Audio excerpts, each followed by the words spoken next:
চট্টগ্রামের পাহাড়তলীতে আগ্নেয়াস্ত্র হাতে মহড়া চালানো সন্ত্রাসী পারভেজকে গ্রেপ্তার করেছে পুলিশ। উদ্ধার করা হয়েছে অস্ত্র। শনিবার রাতে নগরীর পাহাড়তলী হাজি ক্যাম্পের ভেতরে একটি পরিত্যক্ত ভবনের পেছনের নির্জন জায়গা থেকে অস্ত্রটি উদ্ধার করা হয়।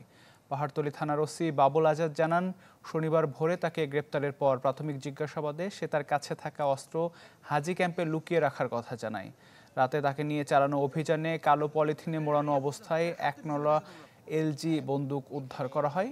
গত ৬ আগস্ট রাতে পাহাড়তলী বাজারে অস্ত্র হাতে মহড়া দেয় পারভেজ ও তার সহযোগীরা, যা আতঙ্ক ছড়ায় জনমনে।